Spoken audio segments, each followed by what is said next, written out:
Elara twitched the iridescent edge of her sleeve, a gesture meant to convey controlled impatience. It was lost on the human across the negotiating table.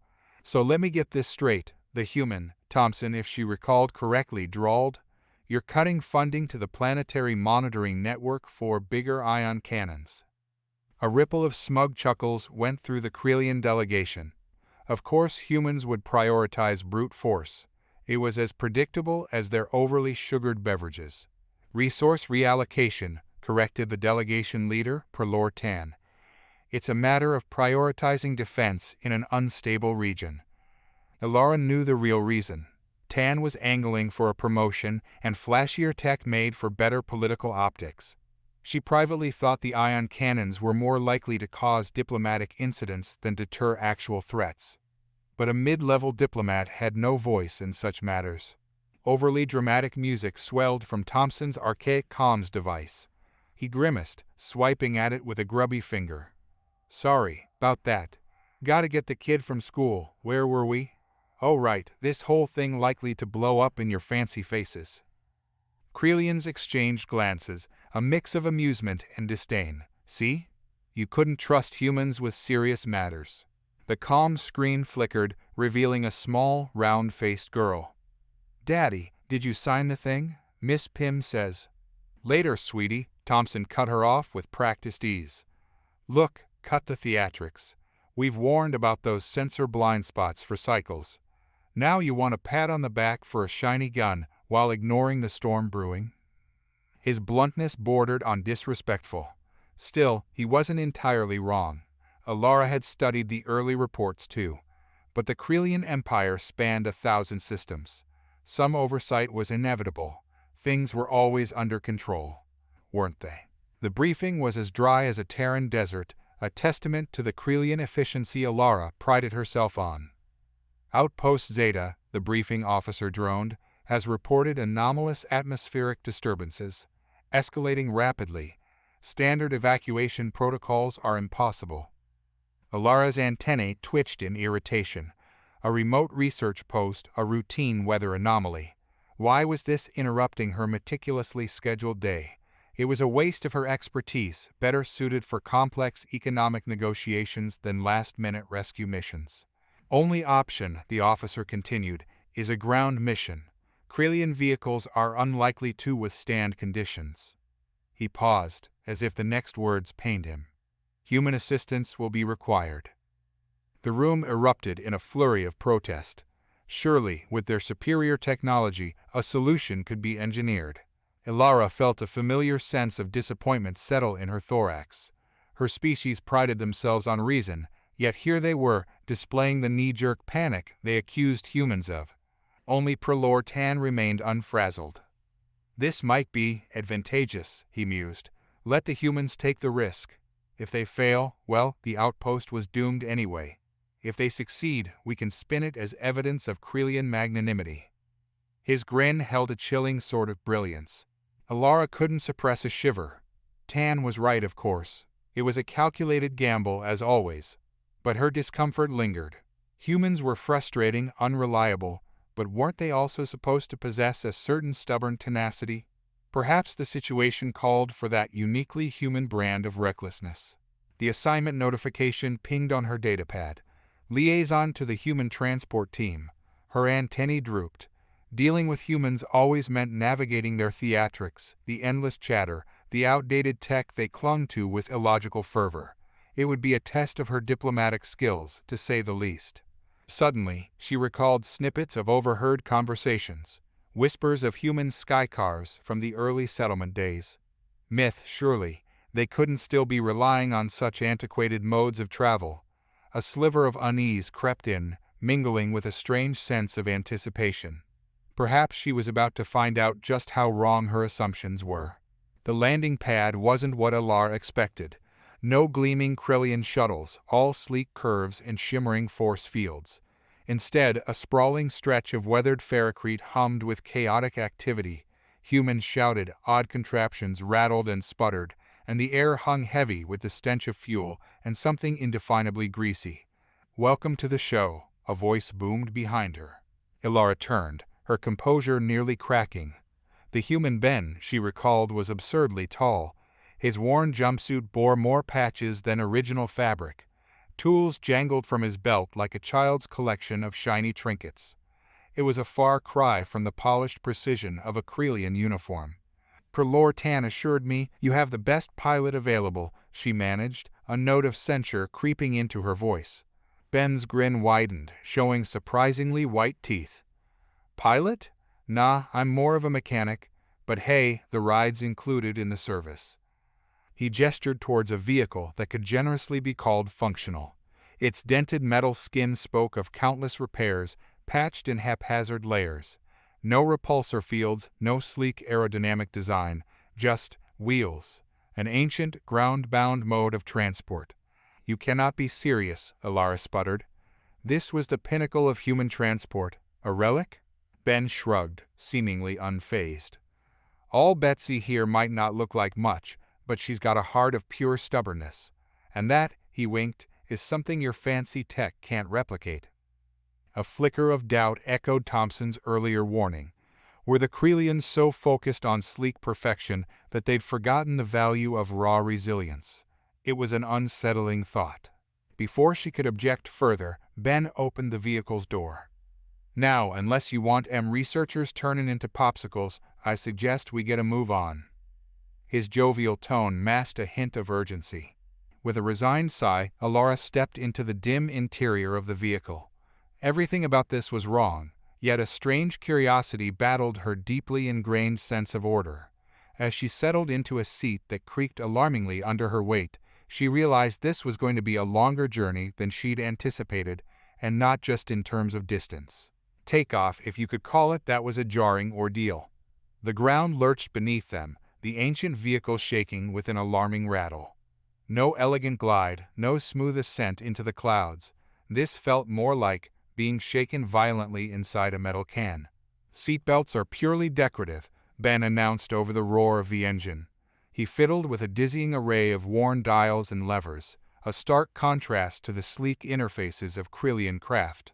Elara clutched the edge of her seat, nausea threatening to overwhelm her.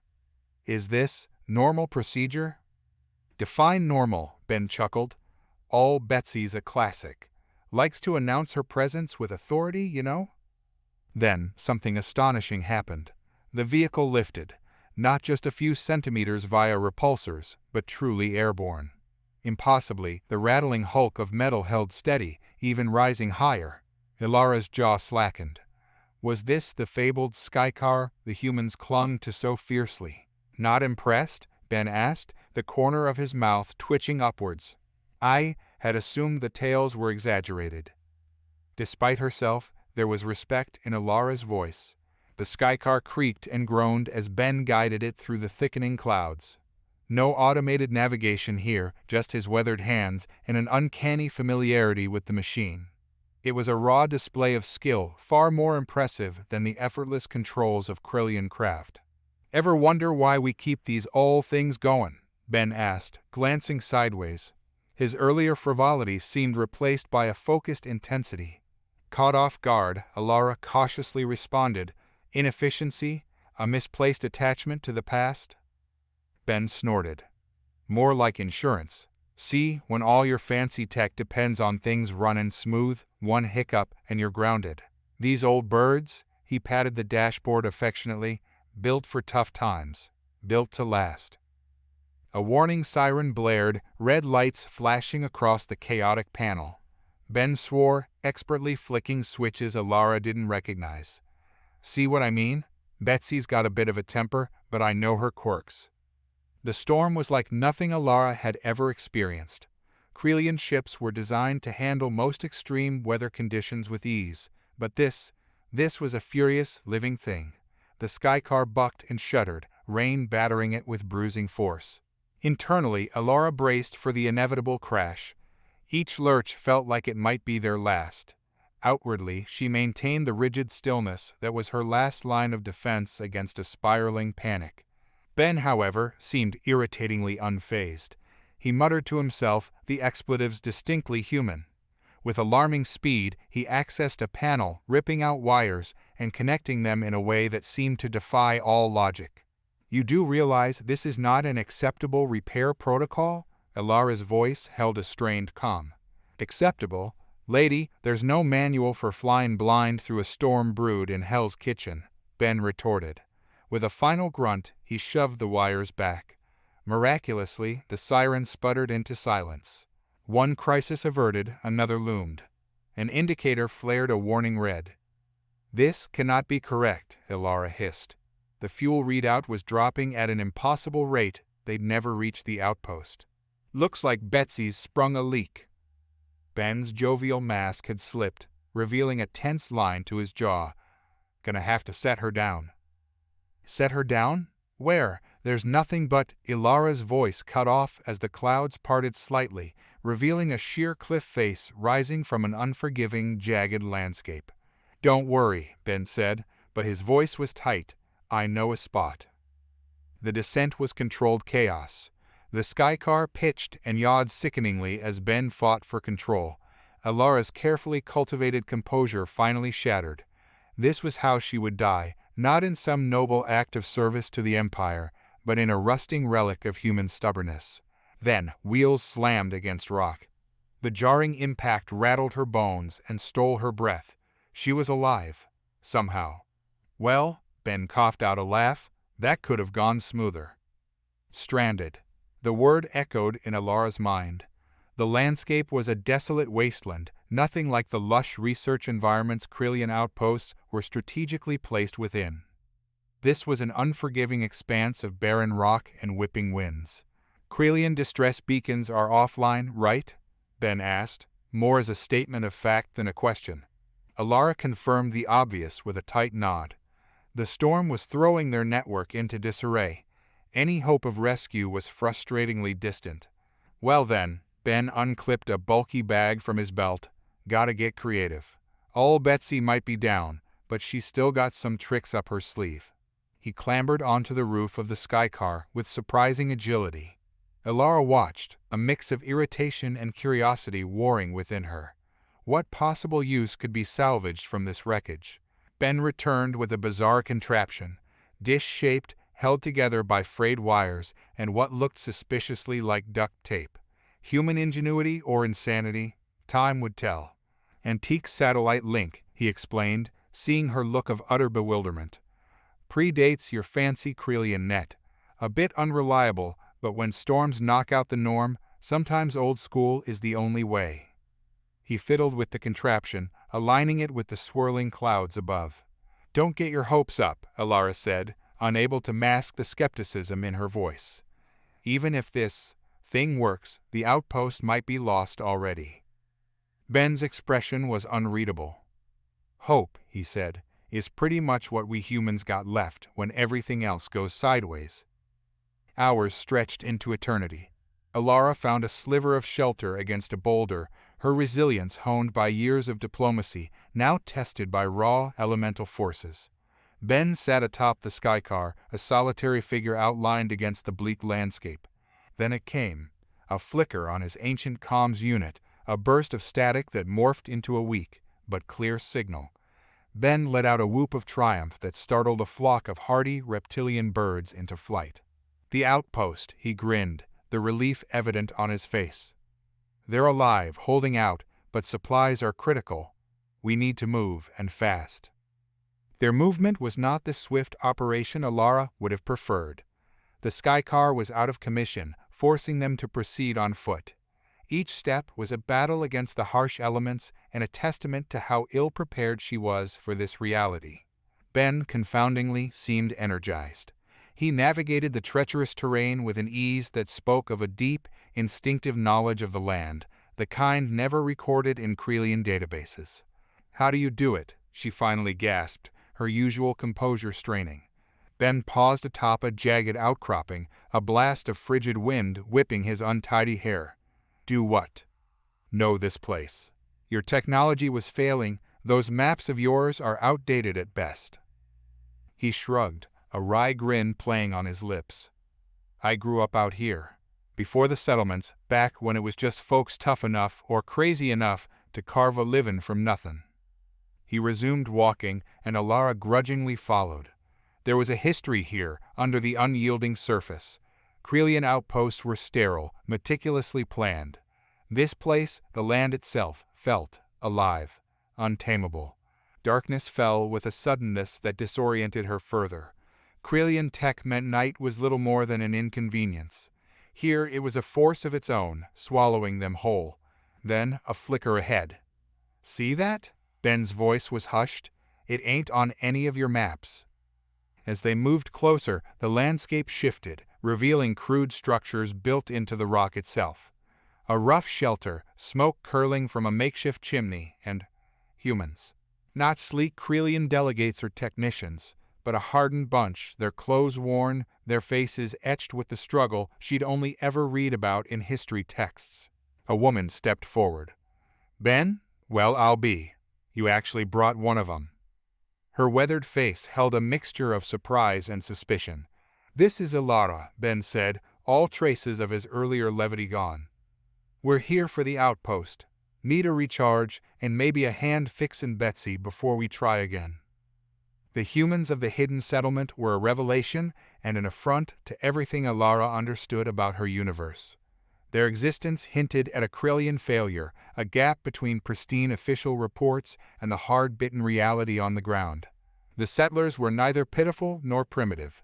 They possessed a quiet efficiency born of necessity, a community forged in hardship. Even their suspicion of Elara held a grudging respect rather than the fearful awe she'd observed on other colonized worlds. They saw her not as a benevolent ruler, but as a representative of a system that had, at best, ignored them, and at worst, left them for dead. "They ain't used to your kind," Ben explained, his voice low as they shared a meager meal by the dancing firelight. "See, Krellians show up, all smillin', hand out a bit of tech, some promises." He trailed off, his expression hardening beneath the weathered lines of his face. "But promises don't keep you warm when the weather turns, or fill empty bellies when the crops fail." The accusation hung unspoken. Were the Krellians so focused on expansion, on gleaming reports and shining new outposts, that they'd abandon planets too harsh to fit their neat, ordered plans? They'd become blind to the spirit flickering, even in the dimmest corners of their vast empire. Ben refilled her cup with something bitter that warmed her from the inside out. "See that fancy sensor grid of yours? We warned they were spotty out here. But easier to build another flashy cannon, prioritize shiny new colonies, than to listen to folks scrapping by, yeah." His anger seared her, the undeniable truth in his words burning brighter than the meager fire. Elara found herself without a counter-argument, her usual diplomatic evasions crumbling into silence. Had she been so concerned with form, with the perfect phrasing of her reports, that she'd lost sight of the substance? Later, curled in a sleeping bag unexpectedly soft against rough stone, she found no easy sleep. Doubt, a new and unwelcome companion, gnawed at her. Had the Krellian bureaucracy she served become so focused on appearances that it blinded itself to the true potential beneath? To the resilience, the grit, that lay dormant until crisis awakened it? The storm raged on, an echo of the turmoil within her. Sleep remained elusive, replaced by a profound sense of unease. Something had shifted within her, an internal realignment just as forceful as the turbulent winds outside. The repair operation was a symphony of dissonant notes. Ben and the settlers worked side by side, a jarring mix of old-world knowledge and desperate improvisation. Elara watched, her neatly ordered universe unraveling with each successful, if unorthodox, fix. A settler woman, Lena, with hands strong and scarred, rewired Betsy's damaged circuits using tools Elara couldn't identify. "Gotta make do with what we've got," Lena explained, gruff, but not unkind. It was the settler's mantra, an echo of Ben's earlier words. Elara longed to offer a neat Krellian solution, a standard issue replacement part, perhaps a sleek diagnostic tool. But she had none. Instead, she found herself drawn into the work.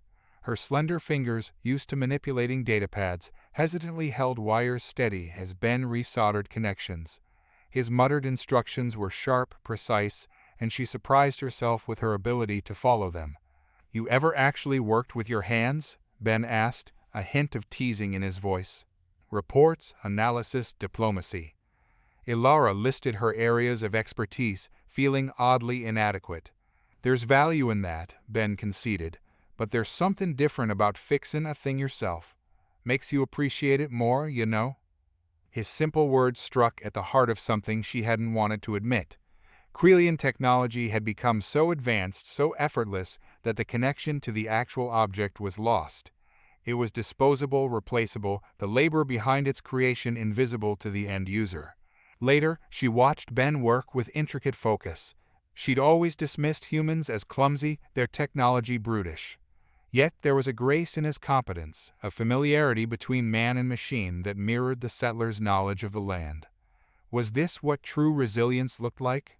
Not a stubborn refusal to change, as she'd assumed, but an adaptability born from necessity. A strange thought occurred to her. If the humans and Krellians combined their strengths, what might they achieve? The storm raged for days, a relentless barrage against which human ingenuity and Krellian tech were equally tested. While Elara longed for the sterile safety of an outpost, she found an odd purpose in helping the settlers. It began with small things: sorting supplies, translating Krellian medical guides for their makeshift infirmary. Each simple task felt more meaningful than the grand diplomatic gestures she was accustomed to. One bone-chilling evening, a child from the settlement approached her. Elara braced for the usual stare, a mix of curiosity and fear. Humans, especially the young, were disarmingly direct. Instead, the girl pressed a tattered picture book into her hands. "Can you read this? Mama said you know all the words." Her first instinct was to decline, to cite urgent logistical matters. But confronted with the child's unwavering eyes, she found herself nodding. Hours later, nestled in a corner, while the storm raged outside, Elara's voice filled the room, translating the human folktale. Children sat wide-eyed, and grizzled adults even leaned closer, as if her accent added something exotic to the familiar story. It was, she realized with a jolt, the first time she'd used her skills for something truly spontaneous, unrehearsed, and born purely of a shared desire for comfort and connection in the face of hardship. This was not the calculated diplomacy of negotiation rooms, but something far more fundamental. Later, Ben found her paging through the worn book. "Nice of you," he commented, his voice gentler than usual. "It seemed important," she admitted, surprised by the truth of her own words. A rare silence fell between them. Understanding the nuances of human culture had always been filed as low priority in her diplomatic training, but the shared story had forged a connection stronger than any formal treaty. "Stories," Ben said finally, "that's how we pass things on. Knowledge warnings, how to keep going even when the ground beneath you cracks." The storm finally broke. Betsy, patched beyond recognition, coughed back to life with a triumphant roar. Their journey to the outpost, once riddled with uncertainty, now carried a resolute air. Ben had recalibrated a battered sensor unit scavenged from the settlers.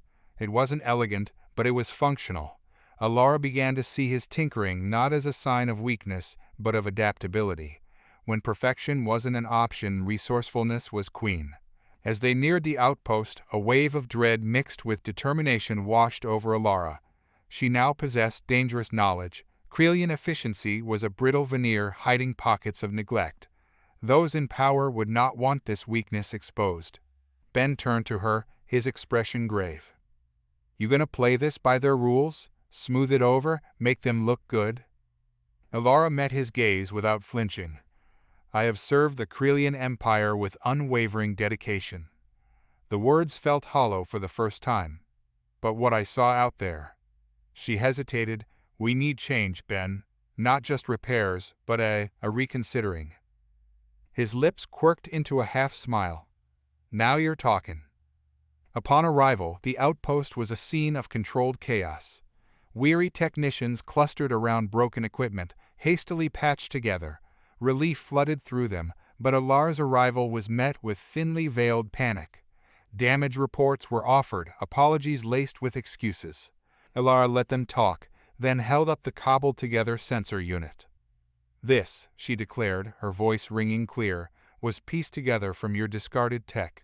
It is why we are here. It is why those researchers are alive." She catalogued the situation, not with an intent to blame, but to highlight a systemic issue.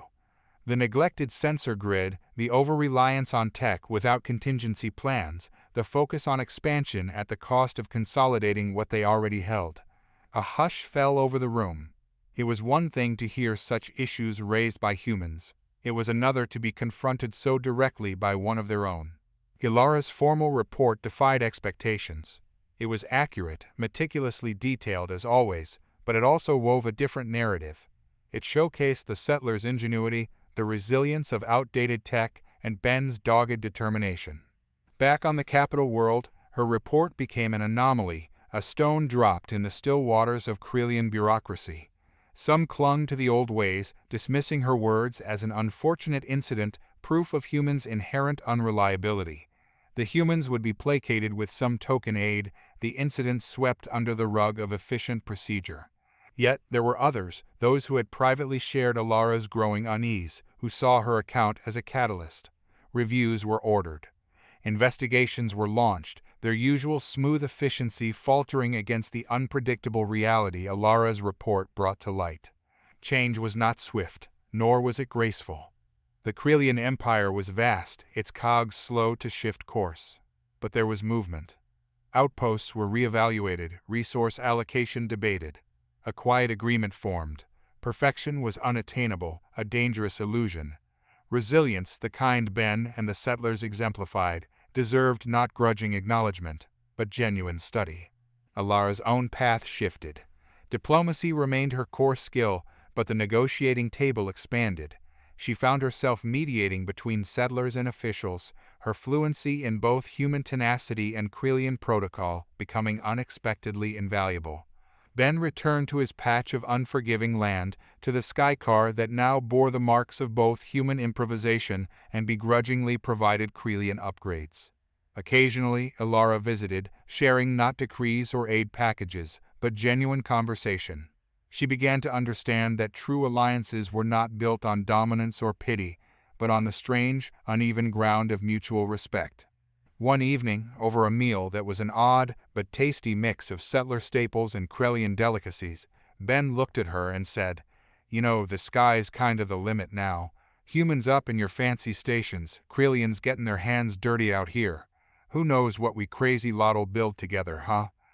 Elara, diplomat to her core, considered this carefully before responding. "It will undoubtedly be messy, likely involve several rounds of heated debate, and potentially include at least one minor technical disaster." Ben burst into laughter. "And wouldn't have it any other way, would ya?" To her own surprise, Elara found herself smiling. Yes, the path ahead was uncertain, fraught with the challenges of merging such vastly different mindsets. But there was a strange exhilaration in it, the thrill of venturing into the unknown, guided by the very human audacity she once dismissed. Years later, Elara stood at the viewport of a Krellian station, its sleek design now accented by surprisingly functional, if still aesthetically perplexing, modifications inspired by human ingenuity. Below, a once barren planet bloomed with settlements. Not the sterile outposts of Krellian design, but a blend. Efficient Krellian tech worked alongside sturdier, adaptable systems born of human resourcefulness. A flicker of movement caught her eye. A skycar, ancient but unmistakably functional, soared upward. At its controls wasn't Ben, who swore off ever leaving his beloved patch of unforgiving earth, but a young Krellian woman, her laughter echoing back through the comms. "Permission to engage atmospheric reentry sequence station," the pilot called, and Elara's carefully cultivated composure cracked into a proud grin. The voice was her own daughter's. Elara had raised her in a universe vastly changed from her own upbringing. Her child learned not only Krellian history and diplomacy, but also the grittier tales of the human settlers, stories of making do and finding potential where others saw none. She understood the sleek elegance of Krellian tech, but also the value of Ben's grease-stained toolkit. The Krellian Empire and humanity weren't merged, their differences weren't erased, far from it. Those differences were their strength now, the sharp edges and soft spots that, when pieced together carefully, created something far more resilient, more brilliant, than either could manage alone. Elara keyed in her response. "Permission granted, Lieutenant, and may the force of stubbornness be with you." Sometimes she mused as she watched her daughter navigate the clouds with a mix of precision and daring that would have made Ben proud. A touch of well-timed human audacity was worth more than all the perfectly optimized protocols in the galaxy. The storm had not merely passed, it had reshaped the landscape. The true lesson wasn't about Krellian superiority or human grit. It was about the transformative power born when two vastly different species shed their preconceptions, risked the chaos of messy collaboration, and built, piece by piece, a future where the sky was truly the limit. The whispers at the Galactic Summit were unlike any Elara had heard before. There was still wariness, the predictable posturing when diverse powers gathered, but beneath it thrummed an undercurrent of anticipation. Krellian and human delegates moved not in separate blocks, but mingled.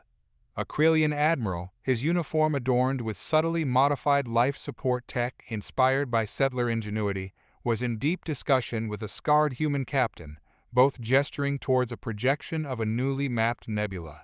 Elara joined a cluster surrounding a table piled high with contraptions that made her protocol instincts recoil. Yet the group Krellians, humans, and a delegation of notoriously reclusive Arbulians were in heated but constructive debate. The core issue, the Arbulian ambassador's translator relayed, was whether a repurposed human mining laser could be adapted to meet delicate Arbulian environmental requirements without sacrificing efficiency. Too blunt, an elder Krellian scientist huffed, his antennae twitching in agitation. Blunt gets the job done when your fancy tech overthinks itself, a human engineer countered, her grin sharp. Before the argument could escalate into intergalactic incident, Elara stepped in, employing her well-honed diplomatic skills. It wasn't about smoothing over tensions, but about channeling them. The human perspective values raw power, yes, she soothed the Krellian, while Arbulians prioritize precision. Can we combine these strengths? Perhaps a series of targeted pulses instead of sustained energy. The discussion continued long into the night. It was exhausting, exhilarating, and utterly unprecedented. Solutions emerged that were messy, brilliant compromises, the kind no single species could have conceived alone. Later, alone in her quarters, the magnitude of it all sank in. This wasn't just about better shield tech or optimizing resource distribution. It was a fundamental shift in the galactic order. The Krellians with their love of order, the humans with their stubborn adaptability, and countless other species were forging something new. Power no longer meant dominance, but the willingness to collaborate. Strength lay not in uniformity, but in celebrating, even strategically exploiting differences. The galaxy felt larger, the possibilities more thrilling and daunting than ever before. Rumors of a ghost ship crackled through the comm channels. A derelict, supposedly of ancient Krellian design, adrift on the edge of a notoriously unstable sector. Salvage crews were hesitant, put off by reports of strange energy fluctuations and unreliable scans. Ben's face appeared on Elara's screen, his usual jovial expression replaced by grim determination. Got a hunch, Elara. You know none of your fancy tech sees right through that mess. Need Betsy, need her quirky sensors, and need someone who knows a shortcut or two round Krellian red tape. His words held the weight of unspoken truths. He didn't care for official channels, for the caution born of Krellian bureaucracy. Humans valued action, even with an edge of recklessness. But the ship, it called to her own buried instincts, honed during that first desperate flight. There was a mystery here, the kind that begged to be solved. With an efficiency that startled even herself, Elara bypassed the usual chain of command. A research vessel was conveniently diverted for maintenance checks, clearing the way for Ben and his skycar. Krellian regulations were bent, not broken, with a deftness learned from dodging those same regulations on countless backwater settlements. The ghost ship was everything the rumors suggested, and more. Its design defied Krellian records. Scans danced with chaotic readings. Ben swore the air inside shimmered, responding to Betsy's presence the way a startled beast might react to a half-remembered scent. This ain't just old, this is different, Ben breathed, not fearfully, but with an explorer's itch. Elara felt it too. They ventured inside, Krellian analysis tech, working in tandem with human instinct honed on unforgiving frontiers. There was evidence of a struggle, not between warring factions, but as if the ship itself had turned on its crew. Like she went crazy, Ben muttered, tracing scorch marks on a panel with a calloused finger. Elara found the command center. Consoles flickered with an energy the Krellian systems couldn't decipher. On a whim, she placed her hand on a smooth control surface. The consoles ignited, not with the clean logic of Krellian design, but with an organic, almost hungry response. "Elara, you okay?" Ben's voice crackled through the comms, thick with concern. The ship responded, not to Krellian protocols or Ben's human coaxing, but to her touch. Systems roared to life, screens filling with incomprehensible glyphs. It pulsed beneath her hand like a living, wounded thing recognizing a healer. "It knows me," Elara whispered more to herself than to Ben. The logic of it defied everything she'd been taught, but the certainty of it thrummed through her with the same force as the strange energy emanating from the consoles. Ben appeared at the command center entrance, weary but resolute. "You gonna tell me what's going on, or do I need to start worrying about my favorite diplomat Bane possessed by an ancient ghost ship?" His attempt at levity fell flat. Elara hesitated then, in a move that would likely get her censured if the higher-ups ever found out. She relinquished her place. Ben cautiously approached the consoles. Nothing happened. The ship remained stubbornly unresponsive, the energy flow erratic, but no longer surging towards him. "See?" Ben breathed, relief washing over him. "Just some faulty wiring, nothing old Betsy and I can't." The consoles flared, symbols rearranging themselves into a crude, yet recognizable form, a human face, twisted in agony. Ben stumbled back, a curse escaping his lips. "Okay, maybe something a bit more than faulty wiring." Fear gnawed at Elara, but beneath it was a fierce protectiveness. Decades ago, humanity had seemed erratic, unpredictable. Now that same chaos was the key to understanding this unknown. "Ben, I think it's in pain," she said, the realization dawning even as she voiced it. The consoles flickered again, the image resolving into something less overtly threatening. Confusion emanated from the archaic display. "Like, it doesn't understand what it is anymore." Ben's voice held a touch of awe, the mechanic's instinct to fix overshadowing his very valid fear of sentient, ancient spaceships. Acting on a surge of desperation and a strange, undeniable connection she couldn't explain, Elara did the unthinkable. She started to speak. Not commands barked through a translator, nor the structured diplomatic phrases usually employed in first contact. Instead, she found herself offering reassurance, the soothing cadence she'd used with her daughter during childhood nightmares. "It's all right," she murmured. "You're not alone. We're here." The ship's energy signature shifted in response. The erratic spikes smoothed into a less aggressive rhythm. The agonized face on the screen dissolved, replaced by a swirling pattern, almost curious. Ben, ever the pragmatist, snapped into action. "Elara, keep it. Distracted, I guess? I think I can tap into the auxiliary systems, run a deeper diagnostic. Maybe if we can figure out what the heck happened to it." The ship became their patient. Ben, with his understanding of cobbled-together systems born from necessity, traced the erratic energy flow. Elara, with her fluency in the nuances of emotion that Krellians dismissed as inefficient, soothed the disoriented, semi-sentient entity residing within the ship's core. Hours blurred together in a whirlwind of activity, both technological and instinctual. Frustration flared and subsided. Then a breakthrough. Buried deep within the corrupted code, Ben uncovered something unexpected, a fragment of a nursery rhyme, its origin unmistakably human. A lullaby. Elara breathed, a forgotten memory awakening. Settler children, clinging to remnants of their homeworld's culture, voices echoing in desolate canyons and makeshift shelters. Maybe those distant songs had been picked up by this ship long ago, a whisper of comfort in the vast coldness of space. She began to hum, the melody simple and haunting. The ship pulsed in response, the energy signature shifting from agitated spikes to a gentle, echoing rhythm. "It remembers," Ben said, wonder lacing his usually gruff voice. Betsy picked up the weird signals, figured it had to be something old, something human. Maybe this ship, maybe its crew. They heard that song a long, long time ago. It's what kept it from going completely haywire.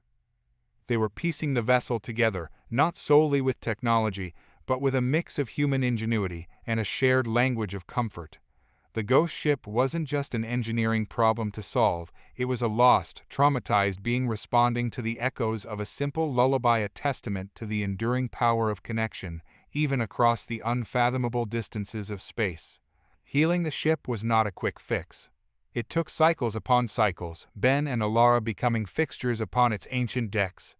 Krellian scientists, first baffled then intrigued, worked alongside human engineers, their methods blending in a dance of methodical analysis and gut instinct repairs. The ship learned to trust Elara's touch, its systems responding to her with increasing stability. She, in turn, began to decipher its unique language, a flicker of lights here, a shift in energy flow there, conveying emotions more than tangible commands. Fear slowly gave way to a hesitant hope. They discovered hidden chambers, not crew quarters, but stasis pods holding beings that were neither fully Krellian nor fully human, an attempted biological merge the ship's failing AI had initiated out of desperation for survival. The implications were staggering. This ship wasn't just a derelict, but a record of an undocumented first contact gone tragically wrong. It was evidence of a path the Krellian Empire and humanity had, perhaps unknowingly, been edging towards for centuries, not a path of domination, but of ill-advised, yet hope-driven collaboration. The galactic community was both terrified and fascinated when word inevitably leaked. Fearmongers cried of the dangers of unchecked experimentation, the risk to the established order. Others, optimists, pointed to the breakthrough discovery as proof that cooperation could lead to progress unimaginable within the confines of a single species. Elara became a bridge, a voice explaining the logic of Krellian science within the context of human compassion. Ben, the gruff mechanic with grease permanently under his fingernails, found himself giving oddly popular lectures on the history of human tinkering, its role in both blunder and brilliance. The commendations and condemnations flowed in equal measure. Elara accepted both, her focus unwavering on the beings who, despite fear and confusion, were slowly reawakening from their prolonged stasis. This was no longer about repairing a ship, but about ensuring the mistakes of the past didn't dictate the future. The reawakened crew members were a testament to both hope and the risks of unchecked ambition. They were neither fully human nor fully Krellian, their biology a chaotic, yet strangely stable blend. They were scared, disoriented, thrust into a galaxy far different from the one they remembered. Yet their existence was a bridge. Their experiences held the key to not only understanding what went wrong, but also to forging a path towards true, careful collaboration between their races.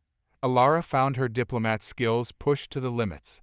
She negotiated not only with admirals and politicians, but with those whose very identity blurred the lines between species. She spoke about the sanctity of selfhood in the sterile halls of the Krellian Senate and explained complex genetic splicing techniques to weathered settlers around a campfire. Ben, forever the hands-on doer, spearheaded efforts to make the ship habitable again. He repurposed parts with the skill of a lifelong scavenger, but also with the help of Krellian engineers who finally understood that sometimes the most elegant solution was born from a stubborn insistence on making do. The humans, settlers, and starfarers alike rallied behind the survivors of the experiment gone awry. Their own hard-won history gave them a unique empathy, the ability to recognize the fear and uncertainty beneath the bravado of Krellian officials who'd always considered themselves the pinnacle of scientific advancement. It was a time of fragile alliances, hard-won compromises. The potential for disaster hung heavy, yet so did the exhilarating promise of genuine progress, not through dominance of one species over another, but through the recognition that their differences could hold the key to a better future. The change wasn't galaxy-wide. There were pockets of resistance, factions clinging to the notion of absolute superiority, be it human grit or Krellian technological prowess. Yet something fundamental had shifted. The ghost ship, the surviving crew, and the odd, enduring partnership between a grease-stained mechanic and a meticulous diplomat had proven the impossible was merely very, very difficult. Decades later, the image of Elara and Ben from those tumultuous first years became iconic.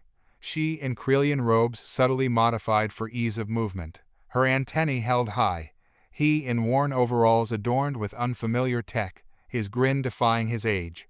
It was a symbol of a galaxy irrevocably changed. The ghost ship was not just salvaged, but transformed. It became a beacon, a research station dedicated to ethical interspecies collaboration. The crew, their unique biology now embraced, not feared, became teachers, their cautionary tale as valuable as their groundbreaking discoveries. Elara's path led her not to high office, but to the newly founded Interspecies Alliance Academy. Her students were a bewildering mix: Krellian engineers who understood precision but craved adaptability, human pilots eager to understand Krellian methodology, and beings that defied simple categorization altogether. Ben remained on the outskirts, his beloved Skycar now a grudgingly admired teaching tool. He grumbled about fancy classrooms, yet his pride shone through as he showed students born in space stations how to jury-rig a failing life support system with tools stolen from the mess hall. One evening, amidst the vibrant chaos of the academy, under a sky filled with unfamiliar constellations, Elara caught her reflection in a viewport. Her antennae carried the subtle droop of age, and there were laugh lines around her eyes she didn't remember earning. Beside her, Ben surveyed the crowd with a satisfied grunt. "Look at 'em," he said, his voice gruffer than ever. "Fixin' things, buildin' things, arguin' just enough to get the work done, not enough to start a war." Elara smiled, a sense of calm contentment settling over her. "Stubborn, messy, brilliant lot, aren't they?"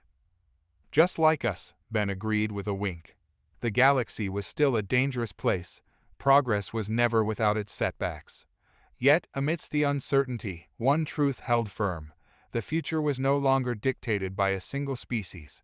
It was being built, fought for, and stubbornly dreamed into existence by a chorus of voices that were far messier, far more chaotic, but infinitely more powerful for their differences. Because out there, among the stars, they'd learned that the truly extraordinary wasn't always sleek or perfect, but born from the grit, the audacity, and the enduring hope that fueled both the human heart and the Krellian mind.